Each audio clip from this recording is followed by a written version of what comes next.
दोस्तों, एक माता-पिता जो अपनी बेटी की शादी की तैयारी कर रहे होते हैं और शादी की तैयारी भी पूरी हो जाती है और तभी ऐन मौके पर अगर उनकी बेटी बोल दे कि मैं शादी कर ली हूँ। शादी ही नहीं बल्कि उसके पास एक बच्चा भी होता है। जब ऐसे बोले, सोचिए कि उन माता-पिता के दिल पर क्या गुजर रही होगी। आखिर उस लड़की की क्या मजबूरी थी कि उसके माता-पिता भी नहीं जान पाए और वो शादी भी कर ली और शादी तो शादी, उसका एक बच्चा भी हो गया। ऐसा कैसे हो सकता है? दोस्तों, कहानी को जानेंगे विस्तार से इस वीडियो के माध्यम से। दोस्तों, अगर आप हमारे चैनल पर नए हैं तो चैनल को सब्सक्राइब कर लीजिए, वीडियो को लाइक कीजिएगा और वीडियो के अंत तक ज़रूर बने रहिएगा। दोस्तों, आज की कहानी जो है वो केरल के कन्नौर जिले की है। कन्नौर जिले में ही एक लड़की होती है जो नर्सिंग का कोर्स करती है, वो तिरुवनंतपुरम में। वहाँ पे कोर्स करती है, लेकिन उससे पहले वो जब गाँव में होती है तो वो 10वीं क्लास में पढ़ रही होती है और वो घर पे ही उसके माता-पिता उसकी कोचिंग लगाए होते हैं, टीचर आते हैं, उसे घर पे ही पढ़ाते हैं। और उसके जो पिताजी होते हैं, मछली व्यापार का काम होता है, वो बाहर ही रहते हैं। माँ घर में अकेली होती है और बेटी, एक ही संतान होती है जिसका नाम होता है मयूरी। मयूरी अपने माता-पिता की इकलौती बेटी होती है और वो घर पे टीचर से अपना कोचिंग वगैरह करती है। लेकिन जो टीचर होते हैं, घर पे आते हैं उसे पढ़ाने के लिए। जब उसकी माँ नहीं होती है, इधर-उधर होती है, तो मयूरी के साथ छेड़छाड़ भी करते हैं, उससे बदतमीज़ी भी करते हैं। लेकिन मयूरी 1-2 दिन तक तो अनदेखा करती है, लेकिन उसके बाद वो अपनी माँ से शिकायत करती है। मयूरी कहती है कि माँ, जो टीचर मुझे घर पे पढ़ाने के लिए आते हैं कोचिंग, वो मेरे साथ बदतमीज़ी करते हैं, मुझे थोड़ा भी अच्छा नहीं लगता है, आप उन्हें डाँटिए। वो टीचर को डाँटने की बजाय वो मयूरी को ही डाँटने लगती हैं और कहती हैं कि तुम्हारा पढ़ाई में मन नहीं लग रहा है, पढ़ने का नहीं मन है, इसके लिए तुम्हें बहाना चाहिए और तुम झूठा इल्ज़ाम टीचर पर लगा रही हो। ऐसा कुछ भी नहीं है। मयूरी भी चुप हो जाती है और आए दिन उनकी बदतमीज़ियों को बर्दाश्त करने लगती है। दोस्तों, एक दिन की बात है, मयूरी उस टाइम 10वीं क्लास में पढ़ रही होती है। वो रास्ते से आ रही होती है कि उसकी बगल का एक लड़का होता है जो पड़ोस का होता है, उसका नाम होता है करण। करण मयूरी से कुछ ऐसी बातें कर देता है जो आम तौर पर किसी लड़की को कोई लड़का नहीं बोल सकता। वो ऐसी बातें बोल देता है, जब वो आती है घर पे तो अपनी माँ से कहती है कि माँ, मुझे जो पड़ोस का लड़का करण है उसने मुझे ऐसे-ऐसे बोला। वो तुरंत ही अपने पति को फ़ोन करती है। जो मयूरी के पिताजी होते हैं, वो तुरंत ही आते हैं आनन-फानन में घर पे। जब आते हैं तो वो सारी बातें पूछते हैं। मयूरी कहती है कि वो लड़का करण ऐसा तो कुछ भी नहीं कहा जो आप लोग इतना परेशान हो रहे हैं। वो उसके पिताजी कहते हैं कि नहीं, उसने क्या कहा तुम साफ-साफ बताओ। वो बताती है कि बस ऐसे ही कहा और कुछ नहीं किया। उसके पिताजी एक षड्यंत्र रच रहे होते हैं, क्योंकि पहले की ही उस करण के घर से उनकी दुश्मनी होती है। कुछ ज़मीन का वाद-विवाद को लेकर के उनके साथ कोई दुश्मनी होती है और पुरानी दुश्मनी होती है। इसी का आज मौका मिला था, जो अपनी बेटी का इस्तेमाल करके उन लोगों को परेशान करना चाहते थे और उनके लड़के को फँसाना चाहते थे। मयूरी से कहते हैं कि देखो, मैं जा रहा हूँ पुलिस स्टेशन, अगर वहाँ पे सब कुछ हो जाएगा, पुलिस बयान लेगी, तुम यही बोलना कि करण ने मेरे साथ ज़ोर ज़बरदस्ती की और मेरे कपड़े फाड़े और अगर मैं वहाँ से नहीं भागती, तो ना जाने मेरे साथ क्या-क्या करता। मयूरी कुछ देर के लिए तो ठिठक जाती है कि ऐसा तो इसने कुछ भी नहीं कहा और ये लोग किस बात का उससे बदला ले रहे हैं उसके परिवार से। क्योंकि इससे ज़्यादा तो जो टीचर आता था मुझे पढ़ाने, वो मेरे साथ बदतमीज़ी करता था। जब मैं अपने माँ से बोलती थी, तो माँ कुछ भी नहीं करती और नहीं तो कहती थी कि तुम्हारी गलती है, तुम्हारा पढ़ने का मन नहीं है। वो ऐसे-ऐसे बोलती थी, आज क्या वजह है जो इतना ये लोग परेशान हो रहे हैं, थोड़ी-सी बात को लेकर के। वो भी इतना समझदार नहीं होती है, उसमें समझ नहीं होती है। मयूरी के पिताजी पुलिस स्टेशन जाते हैं, वहाँ जाने के बाद वो एफआईआर दर्ज कराते हैं उस लड़के के खिलाफ और साथ में मयूरी भी होती है, मयूरी का भी बयान लिया जाता है। मयूरी सब कुछ बता देती है और जैसे-जैसे उसके पिताजी बोले होते हैं झूठ बोलने के लिए, वो वैसे-वैसे बोलती है और कहती है कि सर, करण ने मेरे साथ ज़ोर ज़बरदस्ती की, मुझे छेड़ा और मेरे साथ कुछ ऐसा करने की कोशिश की, अगर मैं वहाँ से नहीं भागती तो ना जाने मेरे साथ क्या-क्या करता। ठीक उसी तरह वो बोल कर के चली जाती है, लेकिन उसके मन में कहीं न कहीं वो बात चुभने लगती है और सोचने लगती है कि ये लोग क्यों परेशान कर रहे हैं। बाद में उसे पता चलता है कि मेरे पिताजी की इनके घर से कोई दुश्मनी थी पुरानी और आज वही वो निकाल रहे हैं। इस बात को लेकर मयूरी बहुत ही ज़्यादा परेशान होती है, लेकिन अब परेशान होने से कुछ होने वाला नहीं था। करण को 6 महीने की जेल हो जाती है। वो जेल में बंद हो जाता है, इसके बाद मयूरी तो और भी ज़्यादा परेशान हो जाती है, लेकिन अब वो परेशान होकर भी क्या कर सकती थी। और इन लोगों को, जो मयूरी के माता-पिता थे, इन लोगों को बहुत ही अच्छा लग रहा था कि किसी तरह से मैं उन लोगों को परेशान किया, उनके परिवार को परेशान किया और अपनी बेटी का ही इस्तेमाल करके उन परिवार को इतना ज़्यादा वो लोग परेशान करते हैं। मयूरी सब कुछ देख रही थी, उससे कहीं न कहीं ये बातें खल रही थी कि ऐसा मैंने क्यों किया। इसके बाद समय बीतता है, करण जेल से भी छूट जाता है 6 महीने के बाद। अब वो घर पे नहीं आता है क्योंकि उसके परिवार वाले बहुत ही ज़्यादा डर गए होते हैं कि फिर कहीं कोई बात हो जाए तो फिर मेरे बेटे को ये लोग जेल भिजवा देंगे, क्योंकि ये लोग पैसे वाले हैं और पैसे का गलत इस्तेमाल मयूरी के पिताजी हर जगह करते हैं। किसी को भी अगर परेशान करना हो तो वो पैसों का बहुत ही गलत इस्तेमाल करते हैं। और इसी डर से करण के माता पिता करण को अपने घर पे नहीं रखते हैं। वो आता तो है जेल से छूट करके, लेकिन वो रिश्तेदारी में रहता है। कुछ दिन के बाद उसकी जो 12वीं की पढ़ाई होती है वो तो कंप्लीट हो ही गई होती है। इसके बाद उसको तिरुवनंतपुरम भेज देते हैं ग्रेजुएशन करने के लिए। और इधर जो मयूरी होती है इसकी भी पढ़ाई 1 साल के बाद कंप्लीट हो जाती है। और ये भी कहती है कि पिताजी मैं नर्सिंग का कोर्स करना चाहती हूँ। वो कहते हैं कि ठीक है, क्योंकि पैसे की तो कोई कमी नहीं होती है।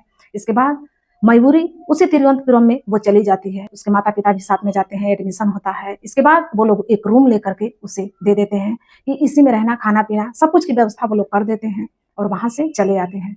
मयूरी अपना रोज स्कूल जाती थी, स्कूल से घर आती थी। इसके बाद एक दिन अचानक से करण से मुलाकात हो जाती है। रास्ते में जब वो मिलता है तो करण को रोकती है और कहती है कि करण मुझे माफ कर दो, मेरी वजह से तुम्हें बहुत ही तकलीफ झेलनी पड़ी। करण रोने लगता है और कहता है कि कोई बात नहीं, मैं कौन होता हूँ माफ करने वाला, तुम लोगों को तो माफ करेगा ऊपर वाला। इतना कहने के बाद करण वहां से चला जाता है। मयूरी को बहुत ज्यादा दुख होता है। इसके बाद वो चली जाती है।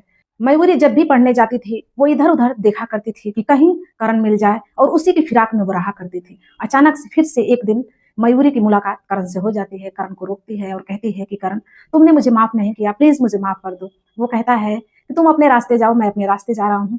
मैं कौन होता हूँ तुम्हें माफ करने वाला? तुम लोग तो पैसे वाले हो, तुम लोग तो पैसे का इस्तेमाल करके कुछ भी कर सकते हो, तो माफी से क्या होने वाला है? वो कहती है कि करण मैं तुम्हारे आगे हाथ जोड़ती हूँ, मैं तुमसे प्यार करती हूँ। मैं उस टाइम नासमझ थी, मुझे समझ नहीं था कि मैं क्या कर रही हूँ, क्या बोल रही हूँ, गलत है कि सही है। जो भी मेरे पिताजी ने कहा मैं सब कुछ करती गई, लेकिन अब मेरे में समझदारी आ गई है, मैं तुमसे प्यार करती हूँ। करण कुछ देर के लिए तो सोचता है। करण कहता है कि एक शर्त है हमारी। वो कहती है कि वो क्या? वो कहता है कि अगर तुम प्यार करोगी, मैं भी प्यार करूंगा, तो तुम्हें शादी करनी पड़ेगी। इसके बाद जो भी होगा वो देखा जाएगा। वो कहती है कि इसमें शर्त की क्या बात है, प्यार करेंगे तो शादी तो करनी ही है। इसके बाद दोनों एक दूसरे के साथ में रहने लगते हैं। अब वहां से जो रूम होता है वहां से अब वो खाली करके करण के पास ही रहने लगती है। लेकिन अब समस्या ये भी हो जाती है कि जो मयूरी होती है कुछ महीनों के बाद ही वो अपने घर पे भी जाया करती थी। 6 महीने 4 महीने बीतते थे कि वो घर पे चली जाया करती थी, वहां से राशन वगैरह लेकर के आया करती थी और अपने माता पिता से मिल भी आया करती थी। लेकिन ऐसा होता है कि जो उसकी माँ होती है कुछ ज्यादा दिन हो जाते हैं, तो वो कहती है कि बेटी अभी तक तो तुम घर पे भी नहीं आई, मुझे देखने का बहुत मन कर रहा है, तुम घर पे आ जाओ। वो कहती है कि ठीक है माँ। और 4 महीने बीते होते हैं कि वो घर पे चली जाती है और वहां से कुछ राशन वगैरह ले करके वो चली आती है। और फिर 4 महीने जब बीतते हैं तो उसके माता पिता दोनों कहते हैं कि अब हम आ रहे हैं। वो कहती है कि ठीक है आइए। और जब वहां पे उस रूम का किराया तो भरती है लेकिन उस रूम में रहती नहीं है। जब वहां पे उसके माता पिता जाते हैं तो मयूरी वहां पे पहले से पहुंच गई होती है। इसके बाद वो लोग वहां पे एक रात रहते हैं और बातचीत होती है, सब कुछ सही सलामत होता है। वो लोग देख के बहुत ही ज्यादा खुश होते हैं और चले आते हैं गाँव। अब मयूरी को चिंता थोड़ी कम हो जाती है। अब वो फिर से करण के पास चली जाती है और वहां पे जाती है। अब इन लोगों के बीच फिजिकल रिलेशन भी बनने लगता है और इसी बीच जो मयूरी होती है वो प्रेग्नेंट हो जाती है। जब प्रेग्नेंट हो जाती है तो करण से बोलती है कि देखो मैं प्रेग्नेंट हो गई हूँ, अब हम सोच रहे हैं कि क्यों ना हम शादी कर लें। करण कहता है कि ठीक है। इसके बाद वो दोनों मंदिर में शादी कर लेते हैं और कुछ महीने बीते होते हैं कि मयूरी एक सुंदर से बच्चे को जन्म देती है, बेटे को। और उसको पा करके करण और मयूरी बहुत ही ज्यादा खुश होते हैं। लेकिन मयूरी को कहीं ना कहीं वो डर भी सता रहा होता है कि कहीं मेरे परिवार वाले जानेंगे तो बहुत ही अनर्थ हो जाएगा। और इसी बीच में वो बच बचाव करके अपना चल रही होती है। अचानक से एक दिन उसकी माँ का फोन आता है और बोलती है कि बहुत ही ज्यादा दिन हो गए, तुम अभी घर पे नहीं आई, फिर से आ जाओ। वो कहती है कि ठीक है। अब उसका बेटा 2 महीने का हो गया होता है जिसका नाम आयुष्मान रखते हैं वो लोग। और इसके बाद वो मयूरी कहती है करण से कि करण आयुष्मान को देखना, मैं किसी तरह से जाऊं, उनसे मुलाकात करके चली आऊं, नहीं तो वो लोग आएंगे तो यहाँ पे अनर्थ हो जाएगा। करण कहता है कि ठीक है, लेकिन जाना तो जल्द ही वहां से लौटने की कोशिश करना। वो कहती है कि ठीक है। मयूरी जब घर पे जाती है तो माता पिता से मुलाकात करती है, सब लोग बहुत ही खुश होते हैं। लेकिन एक बात उसकी माँ को और पिताजी को खल रही होती है कि वो देखते हैं तो जो उसके शरीर की बनावट होती है वो थोड़ी बिगड़ी हुई लगती है, क्योंकि पहले जैसी मयूरी अब नहीं दिखती है। और फिलहाल में अब वो तो जानते नहीं है कि इसके साथ क्या हुआ है, लेकिन वो बच्चे को जब जन्म देती है तो उसका शरीर थोड़ा-सा बेडौल हो जाता है। इसके बाद इन लोग को समझते देर नहीं लगती है कि एक किसी के साथ रिलेशन में रह रही है। ये लोग बड़े ही खुशी से उसको विदा करते हैं कि अब तुम जाओ अपनी पढ़ाई देखना।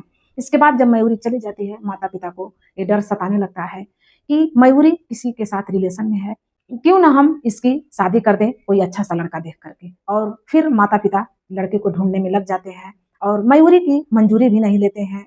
मयूरी से पूछना वो लोग ज़रूरी नहीं समझते हैं और मयूरी की शादी एक अच्छे घर में तय कर देते हैं। लड़का प्राइवेट जॉब ही कर रहा होता है, लेकिन बहुत ही अच्छी पोस्ट पर होता है और सब कुछ देखते हैं, धन-दौलत भी होता है। वो लोग को ये रिश्ता अच्छा लगता है, इसलिए वो लोग रिश्ता तय कर देते हैं। और जब मयूरी को देखने की बात आती है, तो वो लोग कहते हैं कि हम देखेंगे, तो ये लोग फ़ोटो दिखा देते हैं और कहते हैं कि लड़की अभी तिरुवनंतपुरम में नर्सिंग का कोर्स कर रही है, पढ़ाई कर रही है, इसके बाद आ जाएगी, तो आप लोग देख लीजिएगा। जब मयूरी की माँ फ़ोन करती है मयूरी के पास और कहती है कि मयूरी, हम लोगों ने अब तुम्हारी शादी तय कर दी है। अब तो मयूरी को काटने के बाद खून नहीं, ऐसा महसूस होता है और उसे समझ नहीं आता है कि अब वो करे तो क्या करे। ये लोग कहते हैं कि लड़का बहुत ही अच्छा है और बड़े घर से है, खानदानी लड़का है, धन-दौलत की कोई कमी नहीं है। तुम वहाँ पे जाओगी, तो वहाँ पे राज करोगी, किसी चीज़ की कमी नहीं है। इतना सुनने के बाद मयूरी फ़ोन काट देती है और जब करण से कहती है कि करण, अब मैं क्या करूँ? मुझे समझ में नहीं आ रहा है कि अब हमारा क्या होगा? हमारा एक बच्चा भी है, इसका क्या होगा? करण कहता है कि तुम टेंशन मत लो, किसी बात को सोचो मत, मैं अपने घर पे बात करता हूँ। करण के माता-पिता भी अभी तक नहीं जान रहे थे कि करण ने शादी कर ली है और एक बेटे का बाप भी बन गया है। जब वो अपने घर पे फ़ोन करता है, तो बताता है कि माँ, मैंने शादी कर ली और वो भी जो हमारे पड़ोस की मयूरी है, उसी से मैंने शादी कर ली है। एक मेरा बेटा भी है। अब इतना सुनने के बाद वो लोग बिल्कुल हैरान हो जाते हैं।